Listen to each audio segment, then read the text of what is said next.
So greetings, and happy to be here, and happy to see that there's already some questions here. Before we start, maybe I can take a few. What is the difference between exploring and contemplating thoughts in insight meditation? When is it useful to do each? It's a great question. A wise life both is mindful of thinking and also is reflective with thinking, thinks wisely and learns critical thinking skills and spends time contemplating subjects, things going on, things that are important for us. The thing is that many people have a strong habit of thinking, and so even when they are going to think about necessary things or useful things to think about, the way that they think is somewhat addictive, and it reinforces the strong emphasis that some people have that thinking is important, we're supposed to think, and reinforces the habit. In mindfulness meditation, there's very little we need to think about, and mindfulness meditation is some teachers like to emphasize the difference between content and process. With thinking, in mindfulness meditation, we're moving away from content, the things we're thinking about, to being aware of the process of thinking. And so we're not using mindfulness meditation to think better, think deeply, to reflect on things, contemplate things. We're using it to see things. And seeing is a little bit more silent than the mind that thinks and has conversations and we're not necessarily getting rid of all thinking and not thinking at all, but it's helpful to maybe distinguish between different kinds or levels of thinking. There's discursive thinking, which is having a conversation in one's mind, holding forth and commentary about things, and that's much more involved and complicated forms of thinking. Thinking about the future, thinking about the past, and that has really no role in meditation practice. It might at other times in our life. And then there's very simpler kind of thinking that might still be a little bit like in sentences or multiple sentences that are commentary about the present moment experience. And some of that might be a little bit helpful at times to find our way, but we don't want to overdo it. We want to let the thinking become even quieter. And a quieter thinking is to think very simple thoughts, maybe of giving yourself instruction, like, oh, let me feel the breath now. Where's that inhale? Where is that sensation? What are the sensations of inhale? Where does the inhale begin? What happens if I just kind of ride the inhale from beginning to end? So there's very simple kind of instructional sittings, kind of open questions that are encouraging not more thinking, but are encouraging a quieter observation of what the experience is. And then there's quieter thinking even still, it'd be single words, the mental notes. And so we're using the thinking mind, so it's employed, but it's very, very simple in support of getting calm and settled and still. The mind can get stiller. And that is to use with an inner voice that is a quieting or calming voice, to have a single word for maybe a breathing in, breathing out, out. Or if there's a desire hindrance that arises, in a calm voice, not an alarmed voice, desire. This is desire. This is aversion. This is ill will. As opposed to, oh no, this is terrible.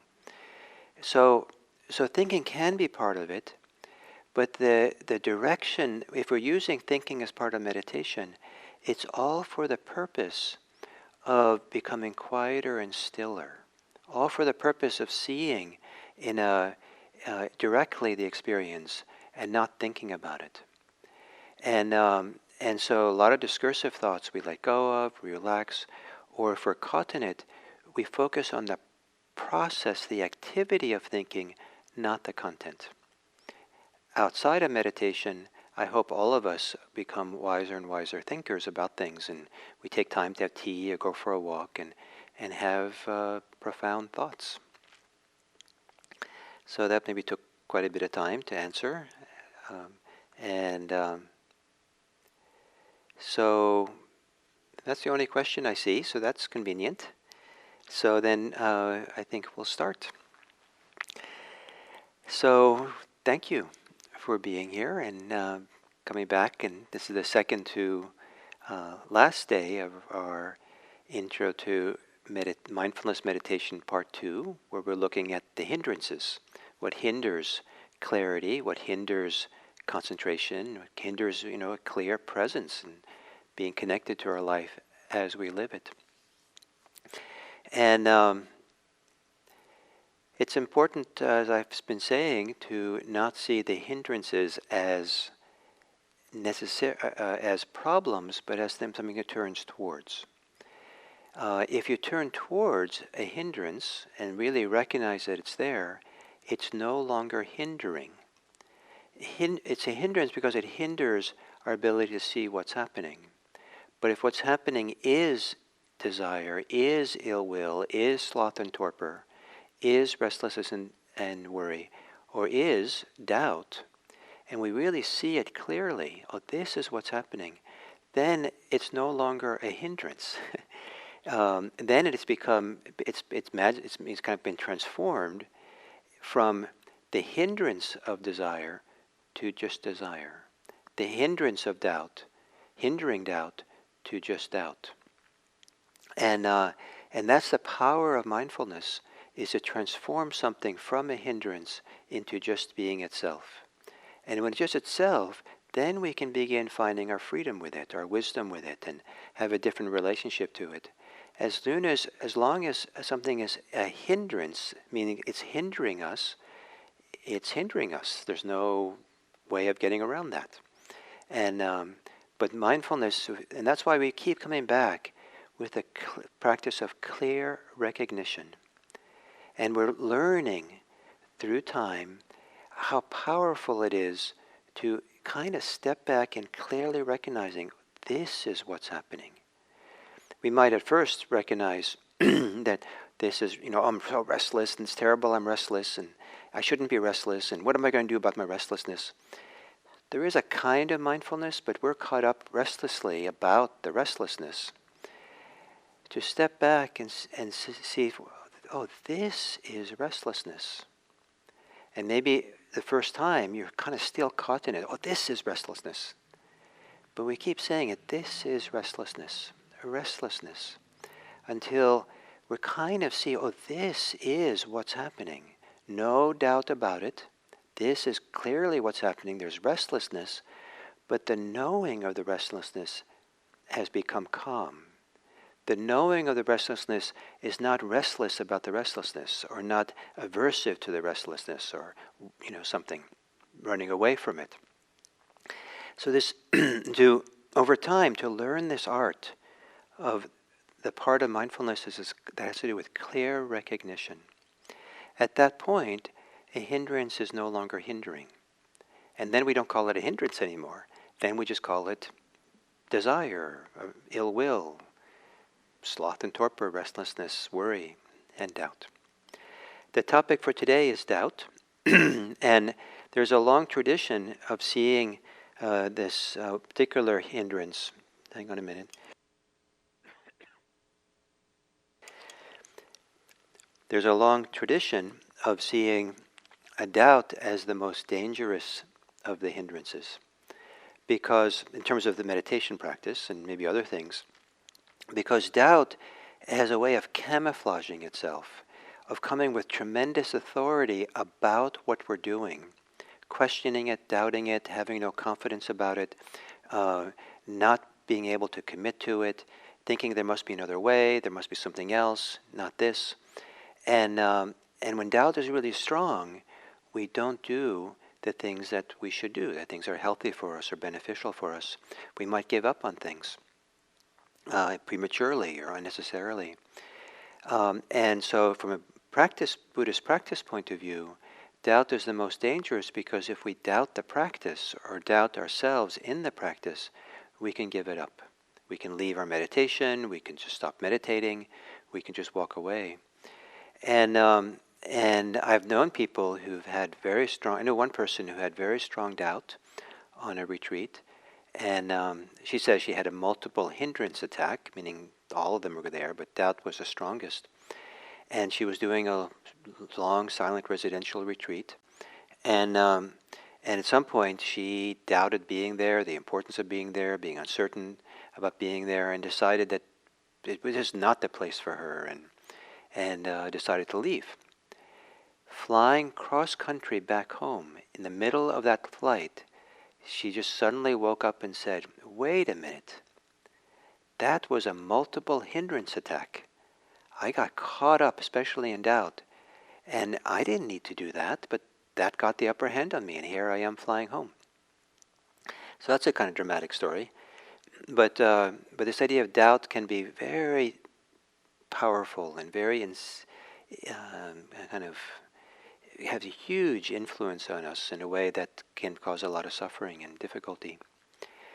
So the word doubt maybe another word is uncertainty, indecisiveness. So we're uncertain what to do. We don't know what to do. Should I be paying attention to my breathing, or should I be doing a loving kindness practice? I don't know what I'm going to do. And should I sit on this retreat or that retreat? Should I read this teacher, listen to that teacher? What should I do here? Is this the right time to practice? I don't know if this is the right time to practice. Maybe tomorrow is the right time. Tomorrow comes, no, I don't know. I'm not sure what's the right. And one of the kind of very insidious doubts that's kind of interesting is having a lot of doubt that the practice is going to work, that I can do the practice, for example. I don't know if I can do it. This practice is not good practice. I don't know if it's for me. I don't think it's going to work. If we're caught up in the hindrance of doubt with those thoughts spinning around and going, a mile a minute, then it's a self-fulfilling prophecy. Of course it's not going to work if we're spinning out in thoughts like that. And so there's a kind of a paradox or irony that the very questioning about this, or doubting that this is going to work, or they're thinking this is not going to work, is the very thing that causes it not to work, so-called. And then people give up the practice. I think it's useful to distinguish between hindering doubt and questioning doubt. There is doubt which is healthy to have. There is doubt that questions things. Is this really true? What I'm hearing, I don't know about this. Let me question it and reflect on it and study it and see if what I think really works for me or what is true. The difference between hindering doubt and questioning doubt: hindering doubt disconnects us from experience, pulls us away, shuts us down, creates a veil, creates a distance in our ability to see and be present for something. Questioning doubt in a healthy way is one that opens us, moves us towards something, engages us to look more carefully, more deeply. So that's how we distinguish between the two. And I think questioning doubt, that often involves thinking outside of meditation and thinking about things and questioning and all kinds of things, is a healthy thing to do.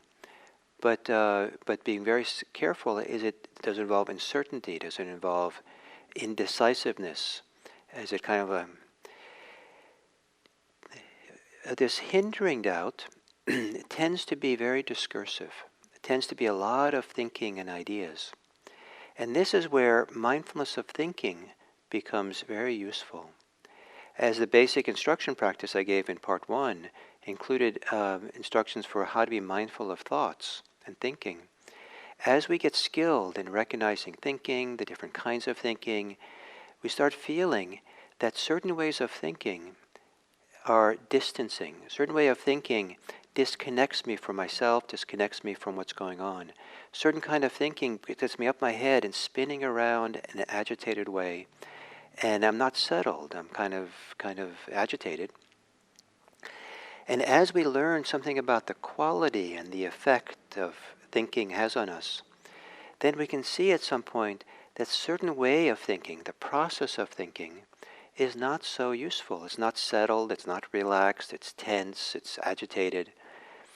And rather than judging the kind of thoughts or being concerned with what we're thinking, we can see this is not a healthy way to be always so tense in my thoughts. Let me get reconnected. Let me come back to breathing. Let me do the 3-breath journey. Let me settle down.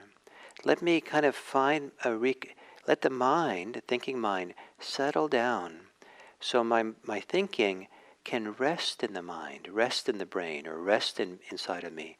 I can still think, but I'm not spinning out and caught up in them. So if we can learn to recognize the difference between settled, easeful, relaxed thoughts, thinking, and agitated ones, then we have a better opportunity to notice when we're in doubt. And a better ability to question the validity of what doubt is saying, or the authority of it, that we're supposed to be caught up in all these thoughts. And instead of staying caught, we can try to settle the mind.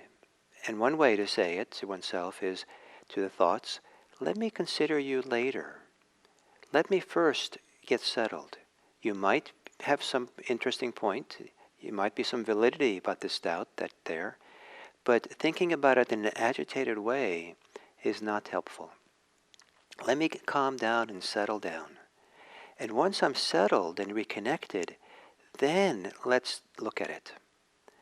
And chances are that when we get really settled, if the doubt is kind of hindering doubt, or involves this kind of fear-based uncertainty or fear-based questioning, then, and if that's quieted, then we'll think about it more accurately, more usefully. We might feel in the calmness of our being that there is a natural confidence to practice. There is a feeling in the calmness of, oh, this is right to do this, to practice this way. When we're agitated and caught up in these thoughts of doubt, or caught up in fear, and caught up in expectation and striving and wanting something else, it's very uncomfortable, and it lends itself to a lack of confidence, and it's hard to find confidence in those states. So to repeat what I said, to learn the basic practice of mindfulness, including learning how to be skillful and to recognize thinking and the quality of thinking we have, can show us when the ways in which we're thinking is not really that useful. And not dismissing what we're thinking about, but knowing that it's useful to calm down, to settle. And then maybe reconsider what the concern is. But then we consider it from a very different vantage point, and we might see the situation very differently from this new, calm, settled vantage point. Sometimes doubt arises when we have our goal in practice is too grand. We have very lofty goals or expectations. So it could be as simple as, for this meditation session, I'm going to be with every breath and not miss one, not wander away at all. That might be too big of a goal. And so, because with that kind of expectation that you can do that, and then the mind keeps wandering off, even if it wanders off only 10 times in the 40-minute meditation session, it might be discouraging, and we start having doubt about, can I do this? Is this the right practice? Maybe I should do something else. And it had a lot to do with, it was an unrealistic goal. To be the full time with every breath in the sitting maybe is unrealistic until the mind is really well settled and concentrated.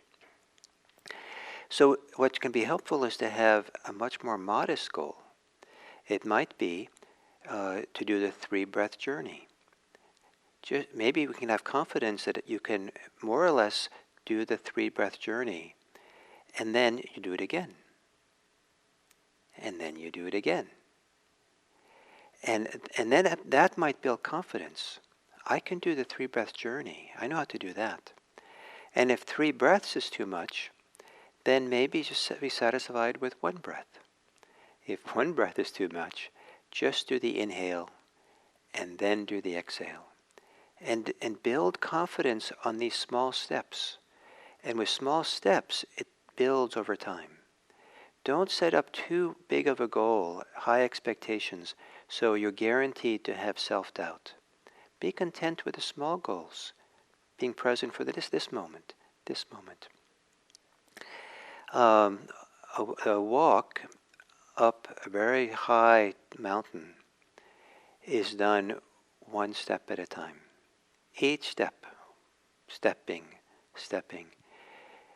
Going, the goal of practice, Buddhist practice, is pretty, great, pretty lofty in a sense. But it's the way there is only one step at a time.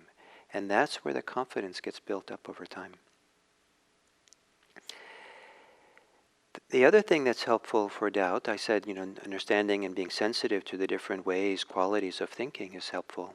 The same thing, it's useful as we develop practice to become a connoisseur of the quality of our physical being, of how we feel in our body, what gets tight, what gets agitated in our body, what gets collapses in our body, where the energy in the body goes, and start recognizing what's happening in the body, because that can be very quickly a first clue that somehow we're losing touch with ourselves.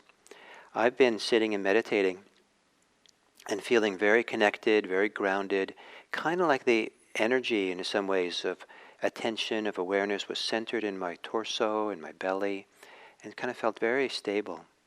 And then I had one single thought come up that was so captivating and arousing, that I almost feel like this energy inside whooshes up into my head. Wow, and with some emotion or some preoccupation or thought. And to have notice that difference, that change of how things change, what's activated. This is a time to be mindful. I think I just something radically changed. Let me be cautious here. Let me bring attention to what just happened. And if I don't do that, then it's very easy to get pulled into those world of thinking. So to more familiar you become with your body and the changes in your body, and able to track it, the more you get the clues that supports you to notice when you get pulled into doubt. So what I'm pointing to here is not directly addressing the subject of the doubt, but rather addressing how we feel mentally and physically and maybe emotionally when doubt happens. Turning the attention back on that, and then looking at this carefully, and maybe settling it, relaxing it. Now, some doubts we have maybe can't be settled that way. Some doubts, maybe about the practice, about the teachings, it's best to go and find someone to talk to about it. It could be a friend. Sometimes just talking it out and hearing ourselves talk, we come to a better understanding ourselves. Or maybe the friend has some perspective to offer. Or go talk to a teacher. And it might, sometimes doubts are very valid to have, and those can be clarified in talking with a teacher. So, so doubt, uncertainty, and indecisiveness can come up in this practice. And when it does, it is just as a valid focus of attention as anything else. It's just as valid there to step back and clearly recognize, this is doubt. This is indecisiveness. This is uncertainty. And keep a kind of relaxed, open, step back, recognizing there, until you start feeling that you're a little bit free or a little bit separated from the doubt itself. You're not entangled with it. It's almost as if the metaphor of stepping back and stepping away and looking back at where you were, or looking back at what was there, and then seeing it from some objective distance, and not being entangled and caught in it. The metaphor that I like a little more visual for this idea, is being with a group of people who are all of them arguing, talking at once. You're participating in the whole thing. And for some reason, you have a reason to step away 10 feet, 15 feet, and then you turn around and look at them. You're no longer participating in the animated conversation and argument, but now you're just watching it. And you say, wow, that's a lot of energy over there. Wow, they're really caught up. And it feels kind of nice to be away from the fray and just kind of watching it and looking at it. And maybe you care for it, you're not being aloof, but this stepping away, oh, doubt is happening. This is doubt. Clear recognition. So with that, maybe we could do our meditation today.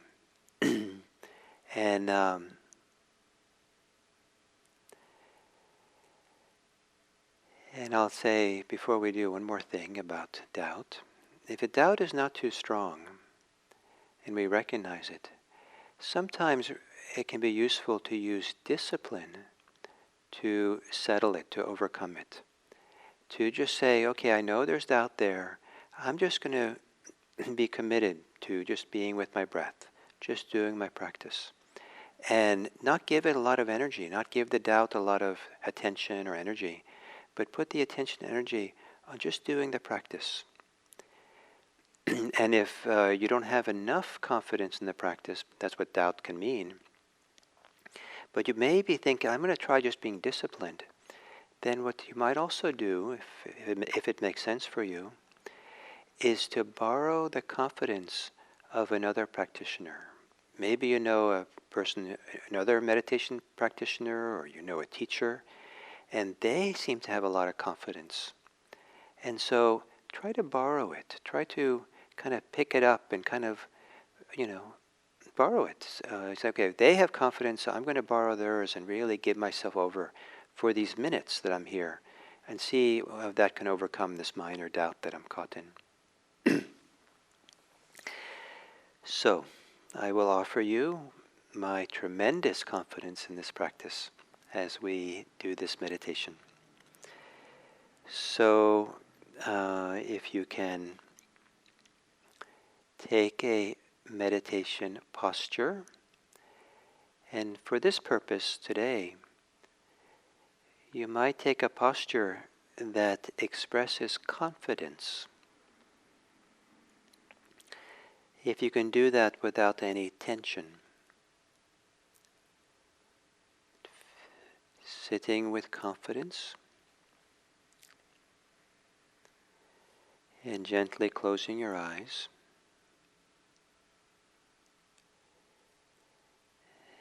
And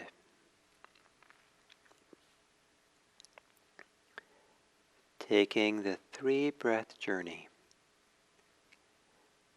counting to 3, 1 for each of the next 3 breaths.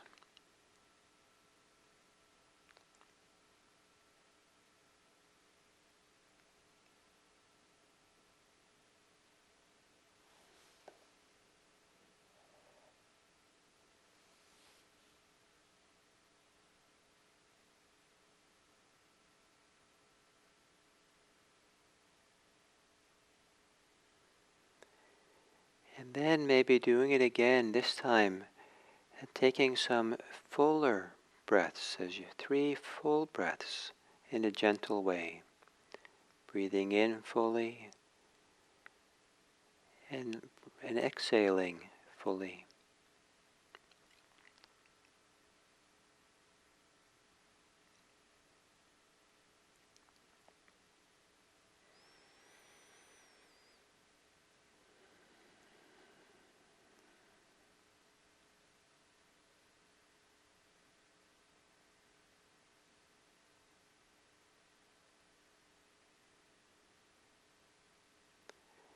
And then letting your breathing return to normal. And taking a little bit of time now to look around your body, feel around your body for any place where you feel tense or the muscles are held tight. And see as you exhale whether you can relax that a bit. And if it's not easy to relax, it's fine, doesn't matter too much. But maybe relaxation means being accepting of yourself as being tense. The shoulders are tense, and if they don't relax, the relaxation is in the mind, accepting the fact that there's tension in the shoulders.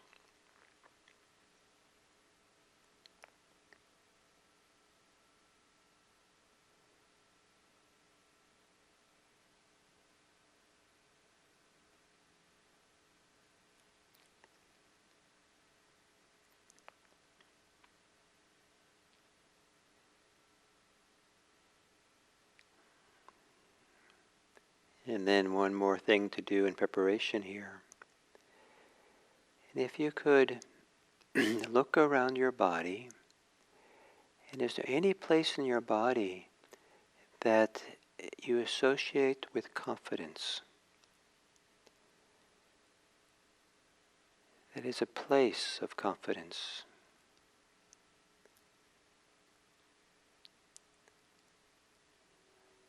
Some people it can be their feet, their legs, some people their hands, some people the chest, the heart, some people it's the belly area. Wherever it is for you.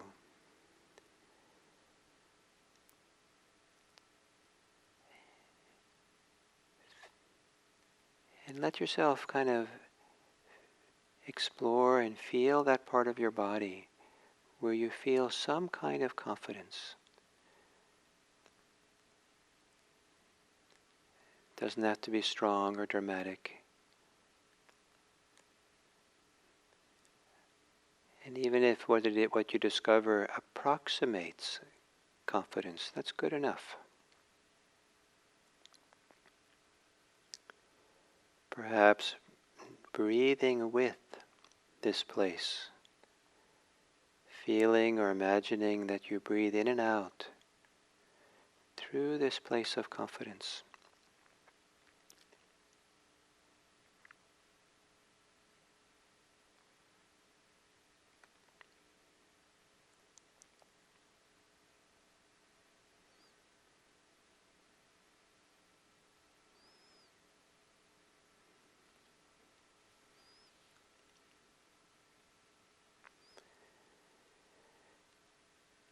And then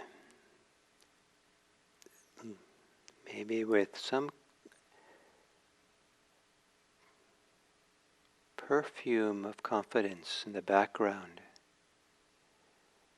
let yourself settle in to the experience of the body breathing. Perhaps as you exhale, letting go of your thoughts, quieting your thoughts,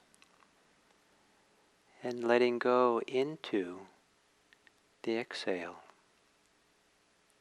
letting go into breathing.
Rather than trying to attain something in meditation, to make something happen,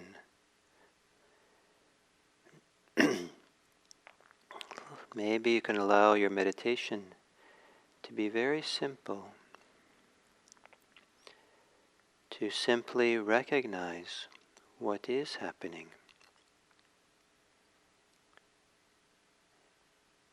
And then try to have that recognition be relaxed, calm, but also clear.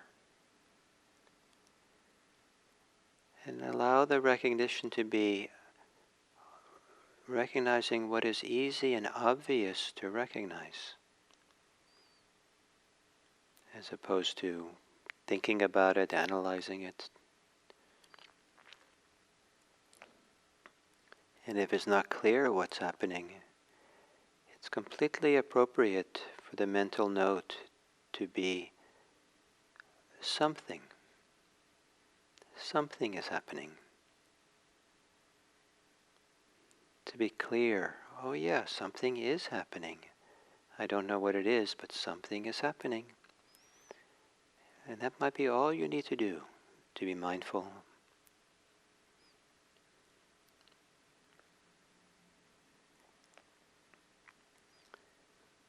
And this central role that recognizing has means that the practice is successful each time, each moment, where there is some kind of clear recognition.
And then as you're sitting here now, is there any degree of doubt, even if it's very teeny, any uncertainty, any indecisiveness?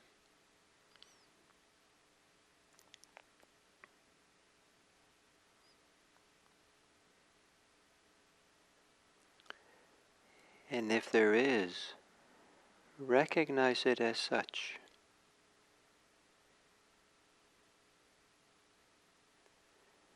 And as you recognize it, notice what influence it has on your thinking, on your feelings, or on your body.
And if there is any subtle forms of doubt, indecisiveness, or uncertainty, feel it in the body, feel it in the mind. Notice the quality of the thinking. Notice the quality of the process of your body and mind involved in doubt thoughts, without giving too much attention to the content of the doubt.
As you exhale, release yourself into the exhale. Allow the release, the letting go of the exhale to continue to the very end of the exhale. Not straining to do so, but relaxing to do so.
And then to end this sitting in a gentle, kind way, to take a few longer, slower breaths, as if you're waking yourself up from meditation in a shower of kindness, of caringness. Breathing in deeply, letting go as you exhale, as if you're stepping into the world again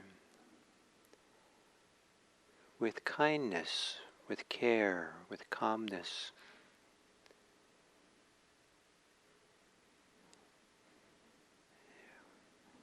Having let go of doubt the best you can, maybe opening your eyes now with eyes of trust, of confidence.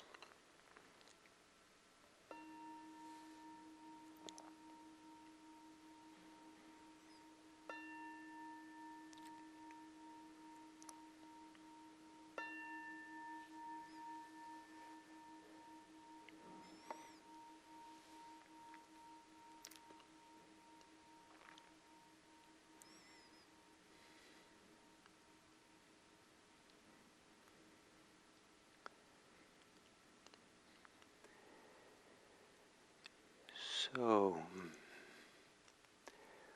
one of the important or significant causes or conditions for the arising of doubt is fear.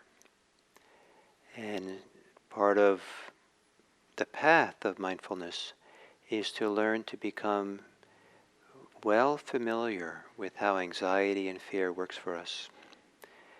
And that takes being willing to stop and look at fear. Perhaps the bumper sticker for mindfulness practitioners is, I stop for fear. Because stop and look and get to know it. Because that's one way to become free of fear. Not free because it's absence, but free because we're no longer caught by it or limited by the fear we have. One way to do that is to study it, get to know it, and understand ourselves in relationship to it. So fear can come up as a doubt. There can be fear of how we're going to be changed by meditation, fear of altered states of mind, fear of really looking at ourselves deeply, and uncertain, doubtful whether that's really worth doing or can I do it. So if we can, when there's a lot of doubt, sometimes you want to ask yourself, is there fear? And then one of the powerful things to do when there's anxiety and fear as a regular companion for oneself, it's likely that fear needs something from you. Rather than dismissing it or trying to fix it or trying to solve it or trying to analyze it and try to talk yourself out of it, sometimes, this powerful thing we do in mindfulness of turning around and looking at something and really recognizing it. There it is. This is fear. But more, it might be important, once we do that, can really see it there. Maybe the fear needs something from us. And one of the things that fear often needs, our fear, especially anxiety and chronic fear that's gone on for years, it needs to feel safe. And our task is to help our fear feel safe. And that means that if you're trying to fix it, get away from it, you're embarrassed by it, you're angry at it, you're trying to, overcome it, it's not going to feel safe. It's going to feel like it's not wanted. It's going to feel like it's wrong or something. But to imagine that with the soft palms of mindfulness, you come from underneath the fear, you find where it is in the body, feel the sensations of it, really recognize it as a physical aspect of fear, and come with awareness and just hold it in the soft palms of awareness. And try to make it feel safe. And one of the great mantra to do this is say to it, it's okay. You don't have to explain what is okay. It's a very powerful mantra. It's okay. And one of the things you're trying to convey to the fear, it's okay to be afraid. I'm here with you. I'll protect you. It's okay for you to be afraid right now. And when fear starts to feel safe, then it begins to thaw. Then it begins to open up. Then it begins to relax. And some of our problems we have in life, and some things we're afraid of, are not things that need to be solved, but rather it represents something that needs to dissolve. And if we're always solving, we don't allow this deeper interpersonal process of dissolving happening. That can happen if we get out of the way while at the same time holding it in awareness. So experiment with that. Those of you who have chronic fear or anxiety, and it's a regular companion, it's very common for humans to have that. It's a completely worthwhile and useful object for mindfulness, fear, and you can develop a lot of mindfulness, strengthen it with fear as a subject. But see if you can hold it and help it really feel safe. Maybe like you've never done this before. Allow the fear to have its time in the sun of awareness. So I say this because sometimes doubt is prompted by fear, and the real issue is not the doubt, is the underlying fear, and to look at that. So we have about 10 minutes before the end, and I can take some questions if you'd like to ask some, and try to respond to something that's particularly useful for some of you. And while we're waiting for the questions, I could say that tomorrow is the last day for this Hindrance series, and there has been some requests for Introduction to Mindfulness Meditation Part 3, and one person sent a very nice message suggesting that that could be on what in the Buddha's teachings called the 7 factors of awakening, which is the Buddha's teaching. It's kind of these two teachings, the hindrances and the 7 factors of awakening, are kind of paired up like 2 sides of a seesaw. And as the hindrances go down, these 7 factors, good factors of mind, get stronger. When the hindrances get stronger, the 7 factors of awakening disappear. And so the Buddha clearly paired them up that way. And so it might make a next one. So I'll think about it, about doing it, and I might need to wait a while now. Maybe I have to wait until June. We'll see. You can just look at IMC's website to see if, keep an eye on the schedule there. So that answers one of the questions that was here. Thank you, Gil. Any doubts, any insights on how to handle overwhelming thoughts of doubt about the future? Well, chances are there's a lot of fear then if they're overwhelming. And maybe what it needs addressed is the fear about it. And if it's really overwhelming, what you might do is write your fears down, write your doubts down, and maybe do a kind of stream of consciousness writing about what you're afraid of. And then after you've done it for maybe 15, 20 minutes, you might go back and reread it a few times, or maybe even copy those doubts down on a second piece of paper. And just getting them out on paper and being really clear about them might give your mind a different relationship to them. You might understand them in a different way. Something I've done in the past, when I had not doubt so much, but I was really troubled by something and a lot of grief and sadness. When I was driving and I was alone, I would talk to myself out loud about it. And I found that when I talk out loud, I access a different part of my mind when I quietly think to myself. And it turned out that there's more clarity, more wisdom, more objectivity, more access to a wider intelligence sometimes in talking out loud than just getting caught up in the mental chatter that goes on. So writing, journaling, talking out loud might give you more clarity and a little bit not caught so much in it. And it might give you an opportunity to think more wisely about what you're doing. So if you're overwhelmed by the future and you're constantly reading the news, stop reading the news. Most news is actually olds. Things haven't really changed so much in the thousands of years.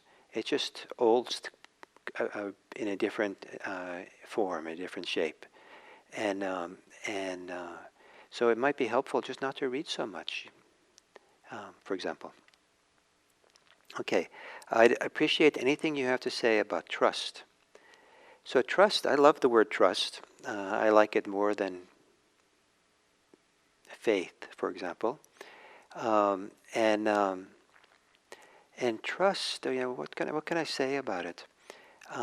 Certainly trust is confidence, but trust is a openness and allowing that there's something good here, that something is right here, something is supportive here.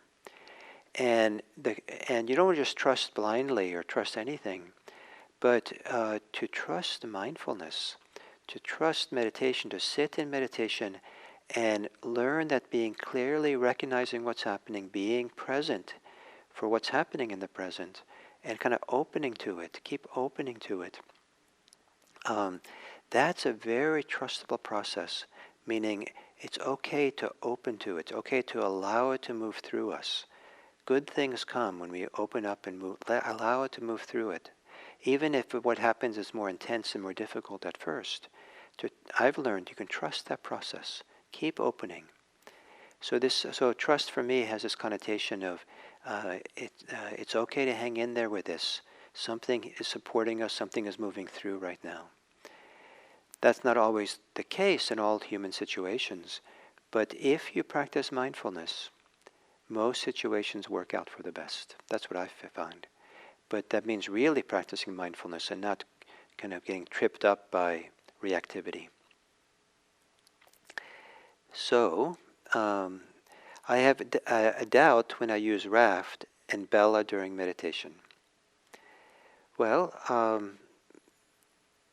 maybe you need some clarification about how this practice of raft or the practice of Bella work, and you need to ask some questions or to sit down and come up with different explanations for these, or different understandings, or different acronyms even for yourself that work for you. You don't have to stick to actually what I'm teaching. And the other thing is, maybe you say, I have doubt when I use these practices during meditation. Maybe what really needs attention is to turn away from those practices and focus on the doubt itself. Just be mindful of doubt until the doubt has abated and quiet, and then you can use these other practices in some way. And also, these practices I give with the acronym RAFT, which I did in the part 1 of the Intro to Meditation class, and then Bella for this one, they don't always the best thing to use. So even though I've taught them, I think they're useful for me and for many people. It's not always the right call and what's needed for me. And sometimes I shouldn't be trying so hard. Sometimes I shouldn't try to always be doing practice and techniques to try to figure out how to make it work and get ahead and find my way. Sometimes, you want to. Mindfulness is not so much about getting something or acquiring something or becoming something. The heart of mindfulness is this recognition. Just clearly recognize. And this Bella and Raft are supports for what to recognize, but not meant to get over something. So maybe your doubt has something to do with using them as a technique or avoiding what's really happening, or maybe you're using them too much. And sometimes you just want to sit peacefully with what is, even if it's difficult. I can't find the archived versions of this series of talks. It should be on YouTube. We have it on the YouTube channel for IMC. I think it's called Insight Med, but you can get to it through IMC's website. On the YouTube channel, there's a thing called playlists. And under playlists, I think it should be there as its own playlist, the Introduction to Meditation playlist. On Audio Dharma, because we are doing the audio recording, it should be there, but it's not in any kind of list. It just kind of, you have to look by the date, my name and by the date, or if you just do or if you do Hindrance as a search, you can probably find it. And I might have missed one there might be one talk that's missing from Audio Dharma that hasn't made it up yet. Thank you for differentiating the two kinds of doubt. I was not able to articulate them before, and now I feel more legitimate in having questioning doubts and test them out. Great. And the guided meditations that relate to the topic each day have been helpful. How do we transition that to meditating on our own without guidance? Great question. You could re-listen to some of these for a while until they become a little more second nature and more familiar with it, so you know how to do it for yourself. Or you alternate days. One day alone, one day with guided meditation, so that you're experimenting and exercising your ability to find your own way. And in the long term, you want to find your own way. In the long term, you want to become your own teacher. So yes, transitioning is actually part of the process. But how you do that, it's probably individual for each person. And if you ask yourself that question, maybe the answer will come easier if you think of this path of mindfulness as being a path of trial and error. There'll be plenty of error, because that didn't quite work. But try trial and error, see what works for you. Because one of the principles of mindfulness meditation of Buddhism is the question: is it helpful what I'm doing? And is it helpful in the Buddhist terminology? Is it helpful in the process of becoming free? How does procrastination lie in the hindrances? Yeah, I don't think I've ever thought about this, but thinking about it now, maybe it might be interesting to look at when there's procrastination to see if any one of the hindrances underlie it. I could well imagine that aversion, a resistance might be there. Kind of, I don't want to do that. There could be desire to enjoy the comfort of whatever I'm doing, and I don't want to leave that. I want to hold on to it, and that's why I don't do something which is more uncomfortable, perhaps. It could be sloth and torpor. It could be there's too much restlessness to get started, worry, and there could be that there's a lot of doubt, and so you might look and see, underlying it, procrastination. What's your recommendation for staying open with fear and not closing down during meditation? Thank you. But the question of trust before, when there's a lot of fear, and some fear is really strong, some people have terror inside of them, and things happen in life that there's good reason why people have very strong fear that lives in them and can be reawakened pretty easily. So it takes a lot of care and wisdom if that's the case, and so then there are times when it's important to practice at the speed of trust. You don't have to go any faster than the degree to which you have trust and confidence that you can be with what's going on. And don't go dip into fear or strong fear unless you have the trust to do that. And of course, fear represents a lack of trust, but you don't only go into it at the speed of trust. And if even it takes days, weeks, years, take your time with it. And don't think that you have to stay open to fear continuously. Sometimes it's enough and very powerful, very useful to open to it briefly. Maybe that's okay to do. And then step away and reground oneself, recenter oneself. Even if you have to distract yourself for a few minutes, open your eyes and look around. Come back into your body and get centered again. And then at some point when you feel like you have enough trust, enough confidence, enough stability, then go and open to it again. But don't go very, if it's a big issue in your life, don't go for very long. Just tap into it. And I've sometimes given people the instructions to imagine awareness is like soft cotton balls. And just come and tap the fear very gently and then pull away. And then over time, things might open and it feels safer to go deeper and deeper into it. When the trust is there, then we can open more and more and more. And we feel like, I can do this, I can do this. Sometimes when really difficult fear, it's the fear of fear which is the big issue. And so we wait until we trust that it's okay to be with the fear.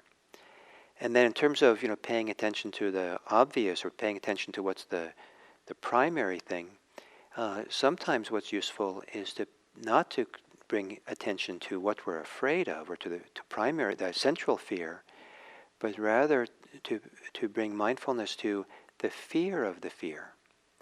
And once that fear of the fear has quieted down, then it might be easier to be present for the central fear. Is it possible that you experience at the same time desire and aversion towards the same object situation? I think it might be, and this leaves one very confused. Yeah, I think so. I think Confusion, yeah, that's a part of human life, and it's easy to get confused, and easy to have multiple conflicting kind of things going on at the same time.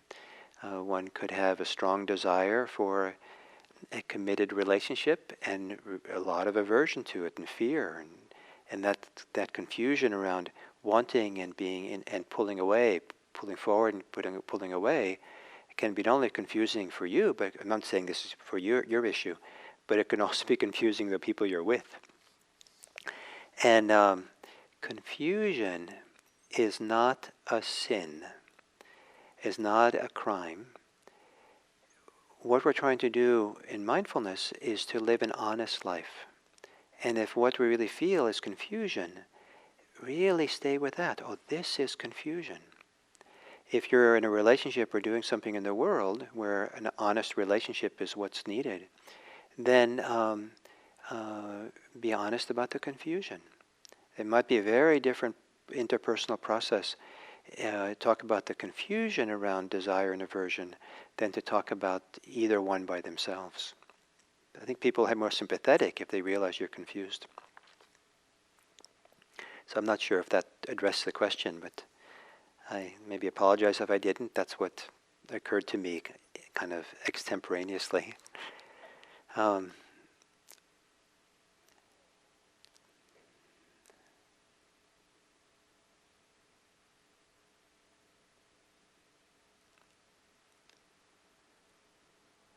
think the chat thing is jumping around a little bit, so I apologize that maybe I'm not reading them in order.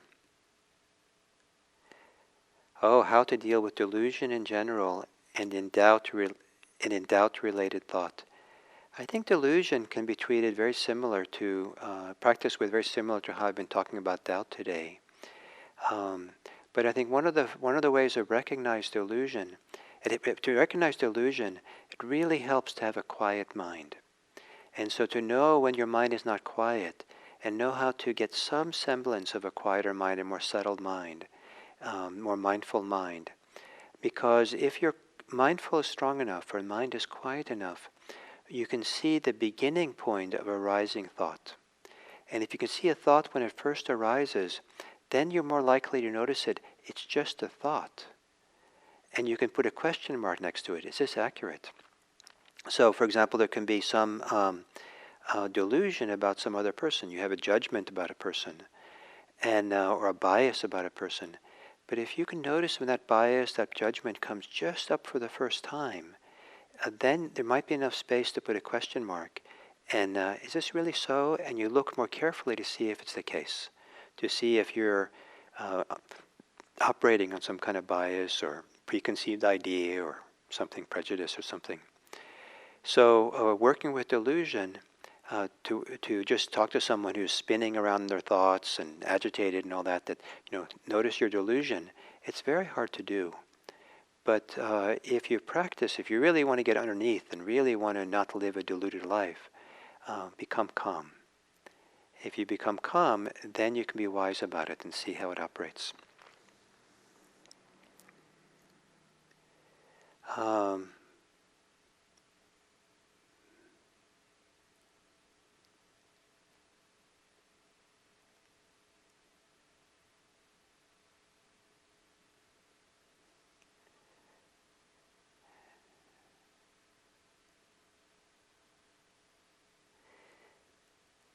Perhaps tomorrow you could address best way to deal with our suffering sense of loss due to impermanence of people, of things we love. People and things we love, we lose them.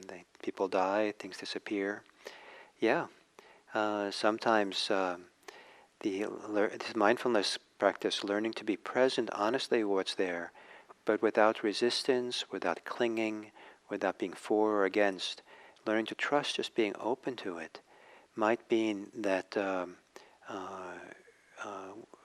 sense of loss, the grief, can, what's needed is, what's best is just to let our hearts break. Sometimes this life of ours is heartbreaking. And I've certainly learned through this practice to allow my heart to break many times. Sometimes it breaks many times a day. And And I've learned to kind of be at ease with that and just allow it. And in doing so, it's kind of a clean, or it's kind of clear, or it's kind of that I don't get stuck in it so much, and I don't see it as wrong or a mistake. I did give a talk 2 days ago on Monday evening here at IMC, um, on grief, but in particular addressing what's going on with COVID-19 and tremendous amount of grief and loss that's going on, and I think many people are feeling some level of grief these days, and it's a so that if you might want to listen to that talk, and maybe that would be nice for you, helpful. So this is great. I very much appreciate the questions, the thank yous, the little statements about this has been useful for you to do this, and I feel 2 months ago I never would have thought that I could be talking to a camera and with the computer on, and felt such warmth and from all of you, and also my warmth for you and my care and my sense of connectedness and my delight at what we're doing here and how we are together. So I thank you all very much for this time and this opportunity, and look forward to being with you again tomorrow. Thank you.